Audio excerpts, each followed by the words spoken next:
Good morning all of you. This is Bayan Bajpayee in front of you. Welcome back to our channel R Square Maths Mania. And today we will discuss about chapter 3, Introduction of Understanding Quadrilaterals. Okay.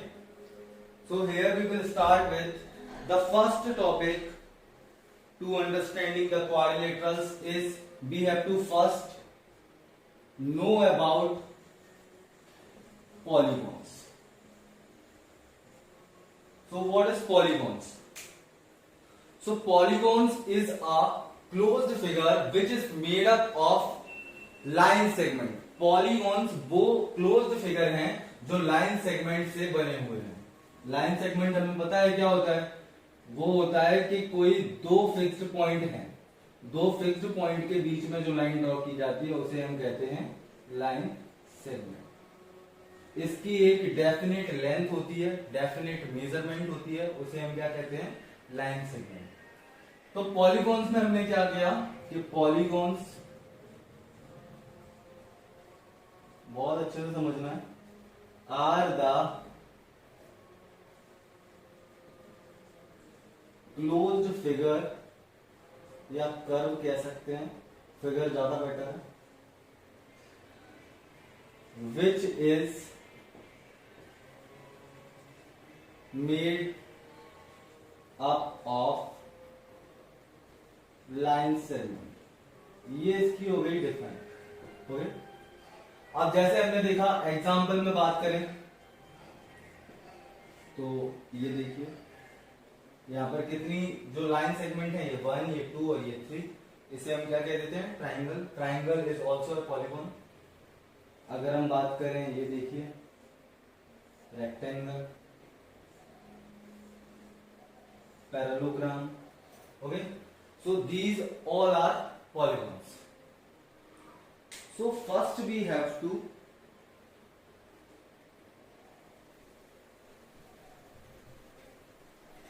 बहुत अच्छे से समझेंगे आप ये बात जो मैं बताने वाला हूं, इंपॉर्टेंट है काफी बेटा.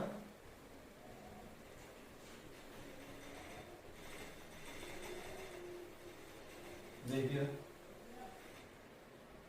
यहां से हम स्टार्ट करेंगे. सो यहां हमने मान लिया, ये ले लिया हमने सीरियल नंबर, ये चार्ट बना रहा है सीरियल नंबर. इसके बाद यहां पर लिया मैंने number of sides. Okay, number of sides ले लिया और उसके बाद मैंने यहां पर लिया कि पॉलीगॉन्स. ये कौन सा पॉलीगॉन है ये पता पड़ेगा हमें, पॉलीगॉन्स. और एट लास्ट हमने लिया, अगर हमें पता करना है कि इसका एंगल कितना होगा, सम ऑफ ऑल एंगल इनका कितना होगा, क्या होगा? सम ऑफ ऑल एंगल कितना होगा. ओके, तो अगर यहां से मैं कहूं ये फर्स्ट माना मैंने, फिर 2, ये 3, ये 4, ये 5, चेक करते जाते हैं. 1 number of side.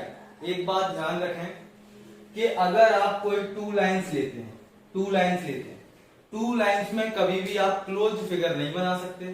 So that means जो टू लाइंस में अगर आप कोई क्लोज्ड फिगर बनाना चाहते हैं तो वो पॉसिबल नहीं है. आप कैसे भी ड्रॉ कर लीजिए इन टू लाइंस को, ऐसे किया ऐसे किया, टू लाइंस में आपका क्लोज्ड फिगर नहीं बनेगा. ओके, सो अगर 2 से नीचे लाइंस हैं तो वो पॉलीगॉन्स होगा ही नहीं. एटलीस्ट हमें कितनी लाइंस चाहिए? 3 लाइंस. तो अगर मैं यहां से बताऊं आपको कि 3 लाइंस जो हमें मिली, तो 3 लाइंस पहले हमने क्या लिया? 3 लाइंस ली. तो नंबर ऑफ साइड्स कितनी होगी? 3. अब जो 3 जो पॉलीगॉन बनता है उसे हम कहते हैं ट्राइंगल. क्या कहते हैं? ट्राइंगल. तो ट्राइंगल की शेप ये रही आपके पास. ओके, यही मैं छोटी छोटी सी शेप आपको दिखा दे रहा हूं जिससे आपको समझने में आसानी हो बेटा. अब अगर हम नंबर ऑफ ऑल एंगल्स देखें, सम ऑफ ऑल एंगल्स देखें अगर, तो ट्राइंगल का कितना होगा हमें ये पता करना है. तो इसके लिए एक बेटा बहुत ही अच्छा फॉर्मूला है, वो देख लीजिए क्या है. n-2 into 1. कितना हो गया? n-2 into 1. ओके, तो यहां से मैं कहूं n की वैल्यू हमारे पास कितनी है? n की वैल्यू है नंबर ऑफ साइड्स. क्या है? n, where n is equal to number of sides. तो नंबर ऑफ साइड्स कितनी है? 3. अगर मैं यहाँ 3 प्लेस करूं तो 3 माइनस 1 इंटू 180, तो दैट मीन्स ये कितना हो गया 3 माइनस 2 लेना। Okay, so 1 into 180 that means 180 degree. Okay, तो अगर हम ट्राइंगल के ऑल एंगल्स का सम देखें तो वो कितना होता है 180 डिग्री। सेकेंड हमने लिया 4, तो जिनकी 4 साइड्स होती हैं वो होते हैं क्वाड्रिलेटरल। क्या होते हैं क्वाड्रिलेटरल। क्वाड्रिलेटरल ऐसा हो सकता है, बिल्कुल हो सकता है। ये क्वाड्रिलेटरल हो गया। क्वाड्रिलेटरल की कितनी साइड है बेटा 4, तो यहां पर हमने क्या देखा 4 माइनस 2 इंटू 180, तो which is equals to 2 into 180, तो 360। ओके बच्चा, अगर मैं थर्ड कहूं हमने क्या लिया 5, तो 5 साइड्स का जो पॉलीगॉन होता है उसे उसका जो नाम है वो कहते हैं पेंटागन। क्या कहते हैं पेंटागन। 1 2 3 4 5, आपने देखा होगा ये 1 2 3 4 5। ओके, तो कितनी साइड्स होगी इसकी 5 साइड्स होगी, तो 5 माइनस 2 इंटू 180, तो कितना हो गया ये 3 इंटू 180, तो 540। कितना हो गया 540 डिग्री। ओके बच्चा, अगर मैं कहूं 6 साइड्स का कोई अगर पॉलीगॉन दिया गया है आपको, तो उसका नाम होता है हेक्सागोन। क्या होता है हेक्सागोन। और हेक्सागोन की जो शेप है वो आपको ऐसे मिल जाएगी।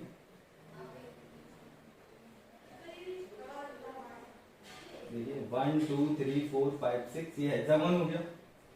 तो 6 minus 2 into 180 which means 4 into 180, तो 720 डिग्री। ऐसे ही आप आगे चले जाएंगे। अब मैं आपको मुंह से ही बता दे रहा हूं कि 7 साइड जो है वो क्या हो गया, इसे हम इसके दो नाम है, इसे हम क्या कह सकते हैं 7 साइड, इसे हम हेप्टागोन भी कहते हैं, हेप्टागोन और सेप्टागोन भी कहते हैं। ओके, दोनों ही वर्ड आप यूज कर सकते हैं। और यहाँ पर जो 7 दिया गया है वो हमें दिया गया है नंबर ऑफ साइड्स, तो यहां से हम इसका एंगल निकाल सकते हैं कि सम ऑफ ऑल एंगल्स कितना हो जाएगा। 8 मैंने कहा, 8 को हम कहते हैं ऑक्टागोन। क्या कहते हैं बच्चा ऑक्टागोन। सो 8 माइनस 2 इंटू 180 कर देंगे तो हमें इसका सम ऑफ ऑल एंगल्स पता चल जाएगा। और 7 के लिए मैंने देखा 9 को कहते हैं नोनागोन। सो यहां पर हम कर देंगे 9 माइनस 2 इंटू 180, तो हमें सम ऑफ ऑल एंगल्स ऑफ नोनागोन पता चल जाएंगे। 10 जो है वो है डेकागोन। क्या है डेकागोन। सो डेकागोन के लिए 10 माइनस 2 इंटू 180 कर देंगे तो हमें डेकागोन के सारे एंगल्स का सम पता चल जाएगा। ओके, तो ये था थोड़ा सा, इससे हम समझ लें कि हमें क्या पढ़ना है क्या नहीं पढ़ना है। अब जो अगर पॉलीगॉन्स के मैं आपसे टाइप पूछूं, तो जनरली बच्चों को नहीं पता होता कि पॉलीगॉन्स के टाइप क्या होते हैं, तो हम उनके टाइप्स के बारे में पढ़ेंगे और एक आध तो उनकी प्रॉपर्टी जानेंगे जो अभी आपके लिए जरूरी है, और कुछ प्रॉपर्टीज ऐसी भी जो जरूरी नहीं है। ओके, बस वो आपकी जनरल इंफॉर्मेशन के लिए मैं आपको बताऊंगा।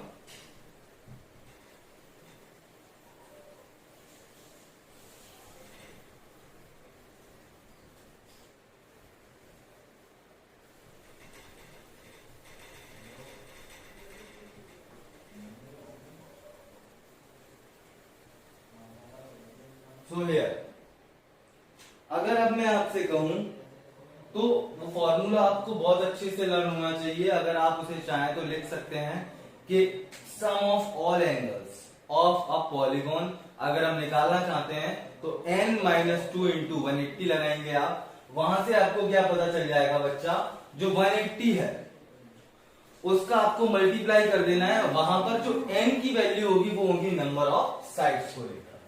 आप यहाँ जो सेकंड टॉपिक इसमें हम पढ़ेंगे वो पढ़ेंगे टाइप्स ऑफ पॉलीगॉन्स। ठीक है, तो ये मैंने लिया पॉलीगॉन। पॉलीगॉन को जो जनरली हमने क्लासिफाइड किया है वो किया है 4 वे। कितने में 4 वे। Okay,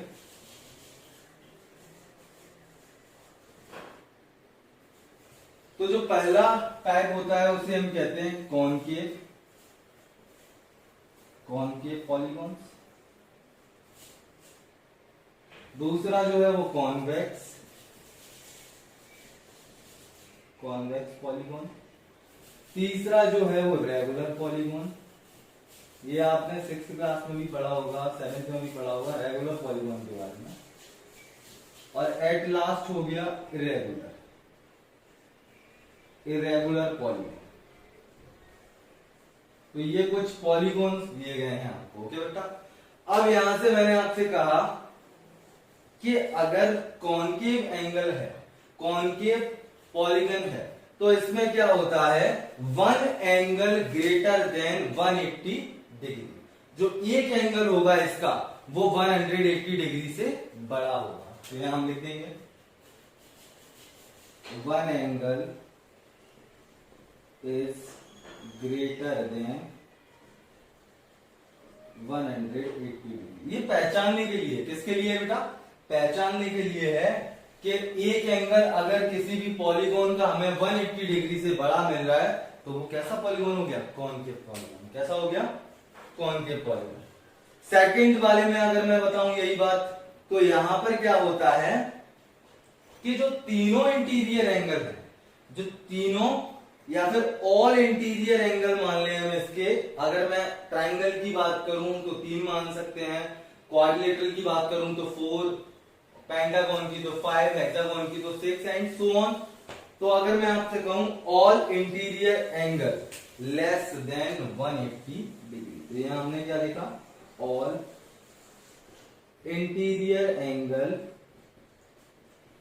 less than 180 degree. Interior की बात कर रहा है, मतलब अंदर के जितने भी एंगल हैं, अगर हम उनको देखेंगे तो वो सभी एंगल कैसे होंगे, 180 डिग्री से छोटे होंगे। कैसे होंगे, 180 डिग्री से छोटे होंगे। अब अगर 180 डिग्री से छोटे हैं तो वो 3 ही टाइप्स के हो सकते हैं। कितनी टाइप्स के हो सकते हैं, 3 टाइप्स के हो सकते हैं बस। या तो वो एक्यूट एंगल होगा, या ऑब्टूस एंगल होगा, या फिर राइट एंगल होगा। इनके अलावा कोई और एंगल हो सकता है क्या, नहीं होगा बच्चे। ओके, अब अगर बात करें हम रेगुलर पॉलीगॉन्स की, तो ये आपने बहुत पहले भी पढ़ा हुआ है। रेगुलर पॉलीगॉन में क्या होता है, all angles and sides are equal. तो रेगुलर पॉलीगॉन में क्या दिया गया था, कोई भी पॉलीगॉन है अगर उसकी सारे एंगल्स और सारी साइड्स कैसी होती हैं, इक्वल होती हैं। और इरेगुलर है तो यहां पर not equal. Okay, all angles and sides are not equal. तो इसके एंगल्स और साइड इक्वल नहीं होते, इसीलिए इसका नाम क्या है, इरेगुलर पॉलीगॉन। एक बात बहुत ध्यान से समझेंगे, अगर मैं आपसे कहूं ये कॉनकेव पॉलीगन है, आपको पहचानने में थोड़ी परेशानी होगी। उसके लिए एक बात बहुत याद रखेंगे कि डायगोनल जो है इसके कॉनकेव पॉलीगॉन के, जो डायगोनल है वो एक्सटीरियर लाई करते हैं। कैसे लाई करते हैं, एक्सटीरियर लाई करते हैं, मतलब बाहर बनते हैं, पॉलीगन से बाहर बनते हैं। तो इन्हें हम क्या कहेंगे, जैसे मैंने आपसे कहा कि ये एक हेक्सागोन है बच्चा, क्या है ये, हेक्सागोन है ये मान लिया। तो इसके जो डायगोनल्स होंगे, ये भी हो गया, ये हो गया, एक भी हो गया। तो ये इंटीरियर बन रहा है। कैसे बन रहे हैं, इंटीरियर बन रहे हैं। अगर मैंने आपको एक फिगर ऐसा दिया, देखिए ये, अब इसका जो डायगोनल्स होंगे वो कैसे बनेंगे, एक्सटीरियर। कैसे बनेंगे बेटा, एक्सटीरियर डायगोनल्स होंगे। ओके, तो कॉनकेव जो पॉलीगॉन है उनके डायगोनल एक्सटीरियर बनते हैं, और जो कॉन्वेक्स पॉलीगॉन्स हैं उनके डायगोनल इंटीरियर बनते हैं। तो यहां हम लिख सकते हैं डायगोनल लाइस एक्सटीरियर, और यहां लिख सकते हैं डायगोनल, जल्दी जल्दी में लिख रहा हूं, अगर राइटिंग समझ में नहीं आती तो जो मैं बोल रहा हूं वो अच्छे से समझिए, लाइस इंटीरियर। ओके, तो ये हो गए आपके कुछ टाइप्स, एग्जांपल्स आपको पता है। अगर मैं इसके लिए आपको एक एग्जांपल दूं रेगुलर के लिए, तो वो हो गया इक्विलैटरल ट्रायंगल बेटा, रेगुलर हो गया। All angles and sides are different, इसे अगर मैं कह दूं तो ये हो जाएगा आपका स्केलेन ट्रायंगल, सभी एंगल और साइड कैसे हैं, डिफरेंट है।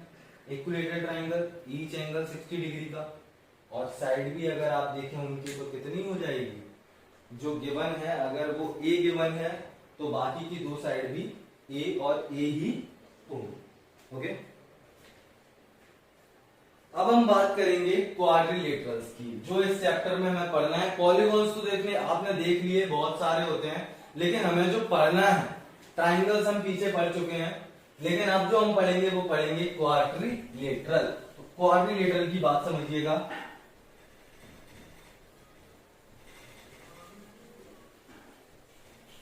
क्वाड्रिलेटरल्स क्या होते हैं?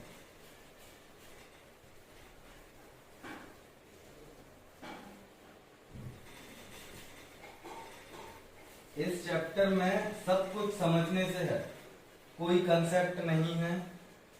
अगर आपको ये सब चीजें पता हैं तो आप इजीली आंसर कर पाएंगे, नहीं तो नहीं कर पाएंगे। क्वाड्रिलेटरल, अब क्वाड्रिलेटरल होता क्या है? तो क्वाड्रिलेटरल में होता है कि क्वाड्रिलेटरल के पॉइंट देखिए, यहां पर अगर मैं कुछ लिख रहा हूं तो opposite angles are equal. Opposite angles होते हैं वो कैसे होते हैं, इक्वल, मतलब आमने सामने के जो एंगल्स हैं वो कैसे हो जाएंगे, इक्वल। अगर मैं यहां पर एक क्वाड्रिलेटरल बनाऊं, देखिएगा ये बनाया,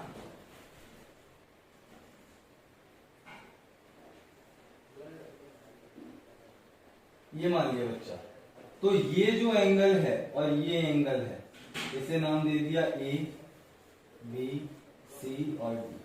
तो बी और डी, या फिर एंगल ऐसे बोलेंगे, angle A B C is equals to angle A D C. Okay, so opposite angles are equal, opposite angles of quadrilaterals are equal. Second point जो मैं आपसे कहने जा रहा हूं, बहुत ध्यान से समझेंगे,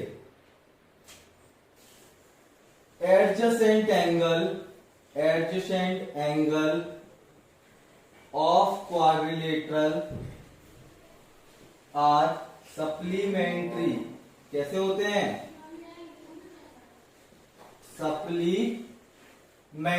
सप्लीमेंट्री का मतलब हो गया बेटा कि अगर मैं कहूं कि ये ए है और ये बी है, मतलब एंगल ए है और एंगल बी है, इन दोनों का सम जो होगा वो 180 डिग्री के बराबर होगा। इन दोनों का जो सम होगा वो कैसा होगा, 180 डिग्री के बराबर होगा।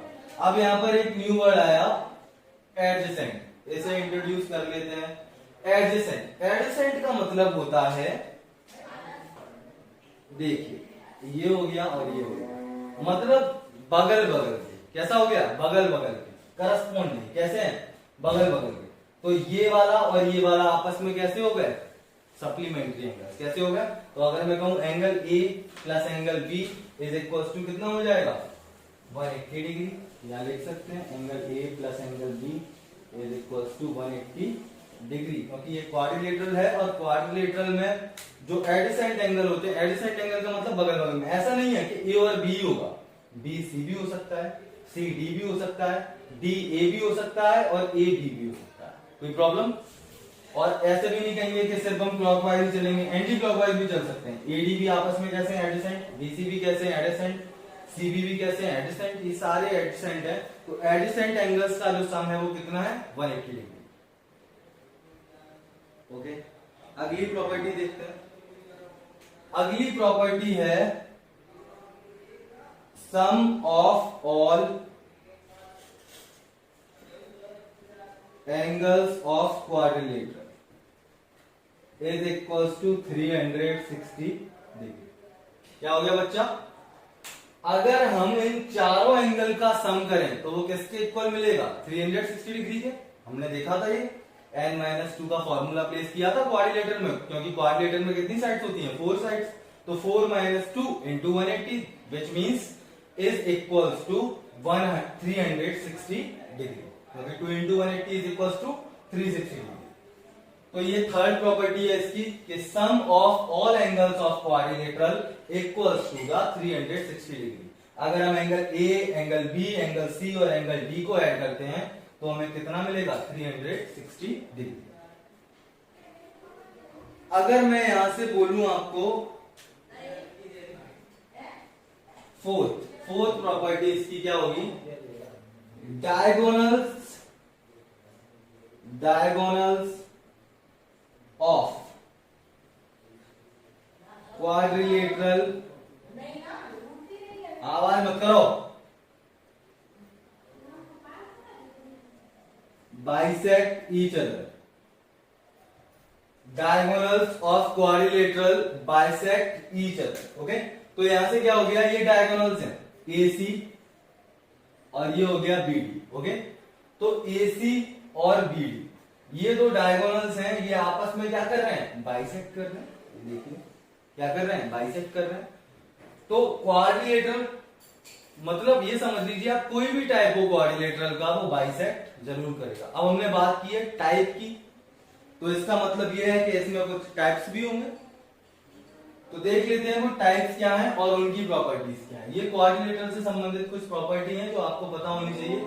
और भी कई सारी प्रॉपर्टीज होती हैं इनके अलावा, लेकिन वो हम इसलिए नहीं पढ़ रहे हैं क्योंकि वो आपके सिलेबस में नहीं है। अभी आगे जब आएंगी तब हम पढ़ेंगे।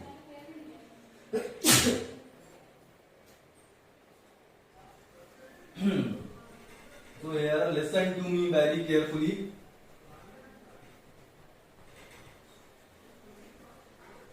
तो एक एक फिगर बताकर मैं आपको कुछ चीजें बताने की कोशिश करूंगा जिससे समझ में आया बच्चा।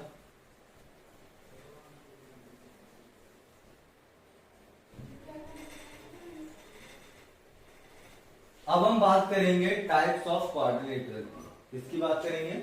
Types of quadrilateral. Types of quadrilateral.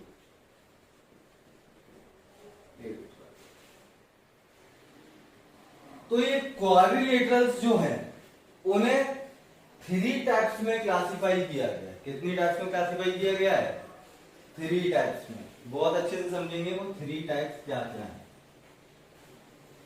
First, ये सेकंड और ये थर्ड। फर्स्ट जो है वो है ट्रपेजियम। क्या है? ट्रपेजियम। आपने इसके बारे में पढ़ा है। सेकंड जो है उसे हम कहते हैं पैरेललोग्राम। पैरेललोग्राम। और थर्ड जो है इसे हम कहते हैं काइट, पतंग। ओके, तो ट्रपेजियम, पैरेललोग्राम और थर्ड जो है वो क्या है? काइट। तो 3 टाइप से डिवाइड किया गया है। अब हम बात करते हैं ट्रपेजियम की। इसकी बात करते हैं ट्रपेजियम की। तो आप सबसे पहले क्या देखेंगे? ये देखेंगे ट्रपेजियम का डायग्राम। ये देखा आपने ट्रपेजियम का डायग्राम। तो ट्रपेजियम में बेटा क्या होता है कि इसकी जो opposite pair, one opposite pair कैसा होता है? पैरेलल। कैसा होता है? पैरेलल। आपको दिख रही है ये लाइन और ये लाइन आपस में कैसी हैं? पैरेलल हैं। कैसी हैं? पैरेलल। ये और ये लाइन आपस में कैसी हैं? पैरेलल। लेकिन अगर वही हम ये लाइन और ये लाइन देखें तो ये दोनों लाइन नॉन पैरेलल हैं। कैसी है बच्चा? Non parallel. नॉन पैरेलल का मतलब क्या हो गया? अगर हम इन लाइन को एक्सटेंड करें तो ये एक पॉइंट पर इंटरसेक्ट कर जाएंगे, विच मीन्स ये पैरेलल लाइन नहीं है, ये कैसी लाइन है? Intersecting line. ओके, तो ये आपको बहुत अच्छे से समझ आया होगा कि ट्रपेजियम में इक्वल एक भी साइड नहीं होती। एक भी साइड इक्वल नहीं होती। कैसी? एक भी साइड इक्वल नहीं है। सो दैट मीन्स जो ट्रपेजियम है वो रेगुलर पॉलीगॉन नहीं है। ओके, कैसा हो गया? Irregular polygon. कैसा हो गया बेटा? Irregular polygon. कैसा? Irregular polygon. ओके, तो ये एक कैसा पॉलीगॉन है? Irregular polygon. और इसकी ये जो one pair of opposite side, एक पेयर अपोजिट साइड पैरेलल होता है और एक pair opposite side non parallel होता है। ओके, जितनी प्रॉपर्टीज अभी आपकी काम की है मैं बस उतनी ही बता रहा हूं, आगे अगर कोई और देखेगा तो मैं फिर वो भी बताऊंगा। पैरेललोग्राम, अब बात करते हैं पैरेललोग्राम। पैरेललोग्राम से पहले हम काइट की बात कर लेते हैं, क्योंकि पैरेललोग्राम में हमें बहुत कुछ पढ़ना है। पैरेललोग्राम इंपॉर्टेंट है आपके लिए। काइट देखिए, काइट में बेटा क्या होता है, बहुत से बच्चों को लगता है कि जो काइट है, जो काइट है वो रोम्बस है। काइट क्या है, रोम्बस है, लेकिन ऐसा नहीं है बेटा, काइट रोम्बस नहीं है। काइट में आप बहुत ध्यान से देखेंगे तो जो अपर पार्ट होता है, अपर पार्ट मतलब ये साइड, अगर ये साइड ए है तो ये साइड भी कैसी होगी, ए। वो दोनों ही साइड इक्वल होती हैं, लेकिन अगर नीचे की आप दोनों साइड देखोगे तो उसकी डायमेंशन और ये अपर साइड की डायमेंशन अलग अलग है। तो यहाँ पर जो लोअर साइड है और अपर साइड है वो दोनों डिफरेंट है। तो यहां से हमने देखा कि अगर ये a है तो ये a प्लस एक्स मान लेते हैं, ये भी हम क्या मान लेते हैं, a प्लस एक्स, ये दोनों इक्वल होंगे। तो यहां से होता क्या है कि इसका एरिया और इसका एरिया इक्वल होता है, इसका एरिया और इसका एरिया इक्वल होता है। ओके, काइट की खासियत ये होती है कि इसकी जो एडजेसेंट साइड है, रोम्बस में क्या होता है, सारी साइड्स इक्वल होती हैं, स्क्वायर में भी वही होता है, सारी साइड्स इक्वल होती हैं। पैरेललोग्राम में अपोजिट साइड्स इक्वल होती हैं, लेकिन अगर हम काइट की बात करें तो इसमें एडजेसेंट साइड इक्वल होती है। क्या इक्वल होती हैं, एडजेसेंट साइड इक्वल होती है, मतलब बगल बगल की साइड इक्वल है। अगर आप इन दोनों को देखोगे, इसे मैंने मान लिया ये ए, ये बी और ये सी और ये डी, तो A B is equal to क्या हो जाएगा, B C. A B is equal to क्या हो जाएगा, बी सी, और C D is equal to क्या हो जाएगा, ए डी।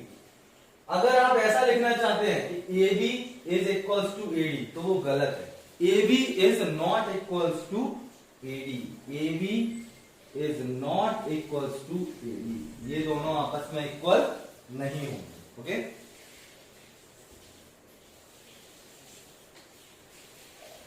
आप देखते हैं पैरेललोग्राम क्या है। पैरेललोग्राम के बारे में देखेंगे।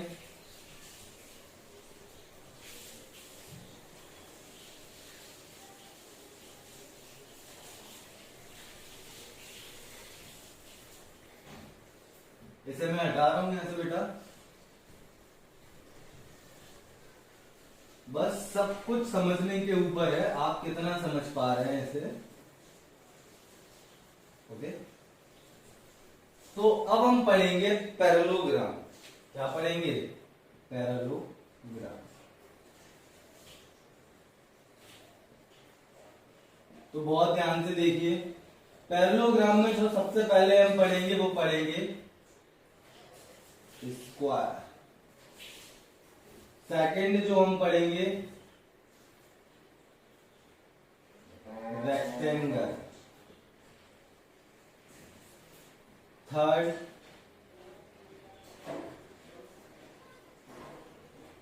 रोमस। तो ये तीन चीजें हम यहां पढ़ेंगे बच्चा।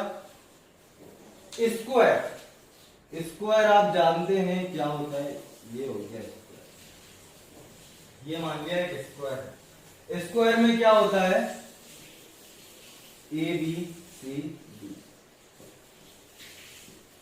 यहां पर स्क्वायर में A B is equal to C D is equal to B C is equal to A D. तो A B is equal to B C is equal to C D is equal to A D. Square की चारों side equal होती हैं, square की चारों sides equal होती हैं, और स्क्वायर के जो चारों एंगल्स हैं, अगर हम बात करें angle A is equal to angle B, angle C और angle D is equal to 90 degree. तो स्क्वायर के जो सारे एंगल्स हैं वो कैसे हैं, 90 डिग्री। कैसे हैं बच्चा, 90 डिग्री।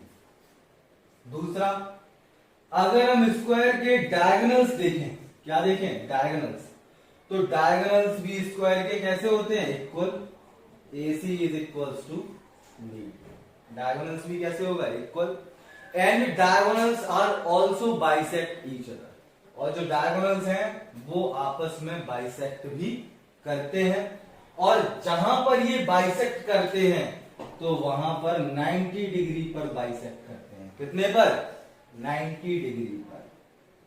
बहुत ध्यान रखेंगे इस बात का कि diagonals of square are bisect each other at right angle कह सकते हैं या फिर 90 डिग्री भी कह सकते हैं। ओके बच्चा, तो ये कुछ स्क्वायर की प्रॉपर्टीज हैं जो आपको याद रखनी है। अब हम बात करेंगे रेक्टेंगल की। किसकी बात करेंगे, रेक्टेंगल की। एक बात और, स्क्वायर एकमात्र ऐसा पैरेललोग्राम है जिसकी चारों साइडें सेम है, चारों साइडें इक्वल हैं, चारों साइडें इसकी जो अपोजिट साइड्स है वो कैसी हैं, पैरेलल है। ओके, अब अगर हम बात करेंगे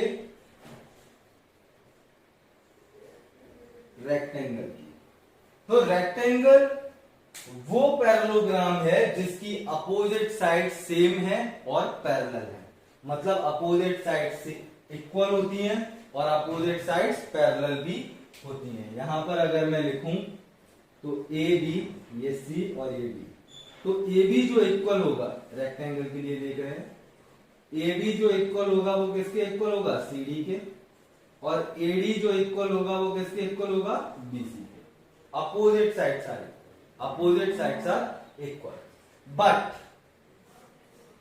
here we know that each angle of rectangle is of right angle, या फिर ये कह सकते हैं हम कि each angle of rectangle measures 90 degree. Okay, तो प्रत्येक जो एंगल है रेक्टेंगल का उसकी जो मेजरमेंट है वो कितनी है, 90 डिग्री। मतलब हर एक एंगल, तो यहां से मैं लिख सकता हूं angle A is equals to angle B is equals to angle C is equals to angle D is equals to 90 degree. आप देख लीजिए, अगर ये ऐसे 90 ले लिया, ऐसे भी 90 ले लिया, ऐसे भी 90 ले लिया, ऐसे भी 90 ले लिया, सबको ऐड कर दिया तो कितना हो गया, 360 डिग्री। 360 डिग्री किनके एंगल्स का सम होता है, क्वाड्रिलेटरल। किनके एंगल्स का सम होता है, क्वाड्रिलेटरल। ओके, अब हम पढ़ेंगे बच्चा रोम्बस के बारे में। इसमें भी वही है कि इनके जो डायगोनल्स हैं, ये डायगोनल्स हो गए इनके। ओके, डायगोनल्स इनके जो बाइसेक्ट भी करते हैं और जो बाइसेक्ट करते हैं वो एंगल भी कैसा होता है, राइट। कैसा होता है बेटा, राइट। ओके, नाउ अब पढ़ेंगे हम रोम्बस के बारे में।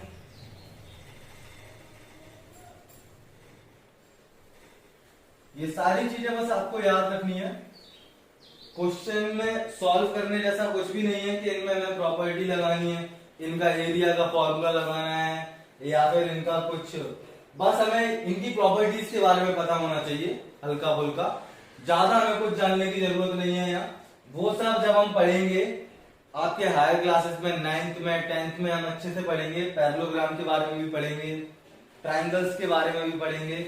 जितने भी आपके जो क्वाड्रिलेटरल्स हैं उनमें से हम काफी के बारे में पढ़ेंगे वहां, और ट्राइंगल के बारे में सेपरेटली पढ़ेंगे क्योंकि वो एक क्वाड्रिलेटरल नहीं है। अब हम बात करते हैं रोम्बस की।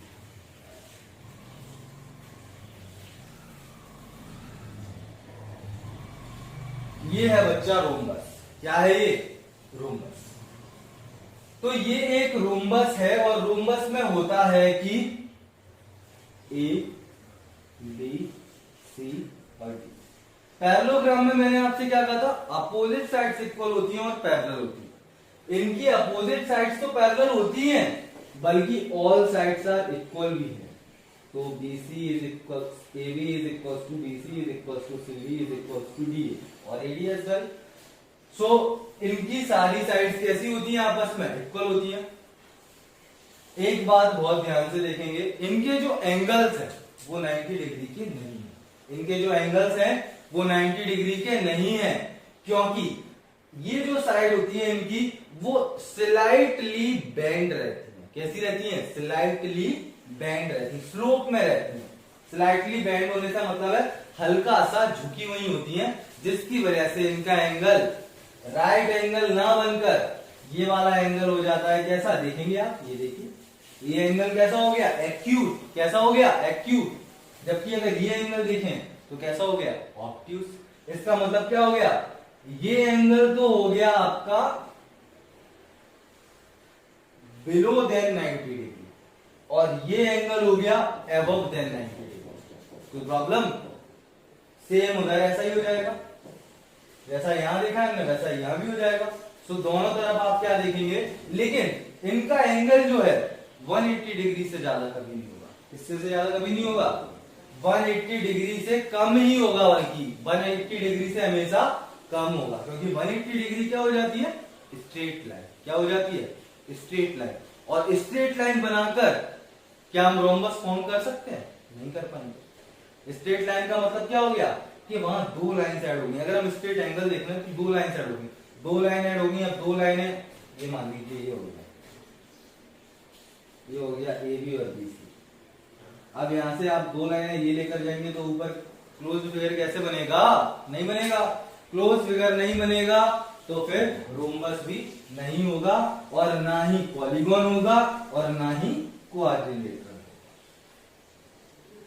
ओके बच्चा, एक और बात, इनके जो डायगोनल्स हैं वो इक्वल नहीं होते। इनके जो डायगोनल्स हैं वो इक्वल नहीं होते, but they are bisect each other. लेकिन वो एक दूसरे को काटते जरूर हैं। ओके, बाइसेक्ट करते हैं। ओके, तो ये था आपका introduction of understanding quadrilaterals. Thanks for watching this video and also subscribe our channel R Square Maths Maniac and also press the bell icon as well. Thank you so much.